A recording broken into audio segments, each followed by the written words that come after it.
સમાચાર તો આણંદના રાજ્ય સરકારના આદેશ બાદ પણ ખાનગી શાળાઓની મનમાની સામે આવી છે। અહીં ચોક્કસ રંગનું સ્વેટર પહેરાવવા માટે બોરસદની હનીફા સ્કૂલની દાદાગીરીની ઘટના સામે આવી છે। અહીં કાળા રંગનું સ્વેટર પહેરાવવા અંગે શાળાએ પરિપત્ર બહાર પાડ્યો છે। કાળા રંગ સિવાય અન્ય કોઈ સ્વેટર ન પહેરવા સૂચના અપાઈ છે। શાળાએ વાલીઓને મોકલી છે પરિપત્રની આ કોપી। जी मैडम, आप प्रिंसिपल हो यहाँ पे? हाँ हूँ। जी, यहाँ पे जो स्वेटर के लिए परिपत्र किया गया है, क्या परिपत्र है? ब्लैक?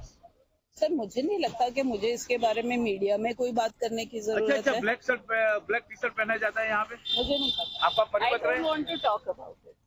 जो भी है गुजरात स्कूल का गवर्नमेंट है। का आदेश है कि ब्लैक के सिवा कोई भी पहन सकते हैं। आपका परिपत्र है ऐसा? आपने परिपत्र दिया है? हाँ, सब अलाउड है। आप देख रहे हैं बच्चे पहने हैं और जा रहे हैं, आपका है ना? परिपत्र है ऐसा? अच्छा, यहाँ पे कौन सा स्वेटर पहना जाता है? ब्लैक। और ब्लैक के अलावा पहनो तो? अभी तो नॉट अलाउड है। नॉट अलाउड है। किसने बोला है?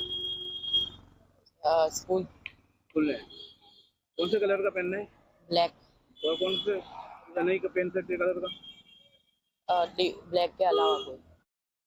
પણ આપ કહી રહ્યા છો એ પ્રમાણે જો પરિપત્ર થયો હશે તો ચોક્કસ એને બાજુ પગલા લેવામાં આવશે, કારણ કે રાજ્ય સરકારે ઠંડીની સિઝન શરૂ થતા પહેલા પરિપત્ર કરેલ છે અને જિલ્લા શિક્ષણ અધિકારી કચેરી દ્વારા પણ શાળાઓને જાણ કરી દેવામાં આવી છે। તમામ બોર્ડની તમામ શાળાઓએ આ પરિપત્રનું પાલન કરવું જરૂરી છે અને આવું જો કંઈ ધ્યાન પર આવશે તો તેને તપાસ કરી અને આ પરિપત્ર કરનાર શાળા સામે ચોક્કસ પગલા લેવામાં આવશે।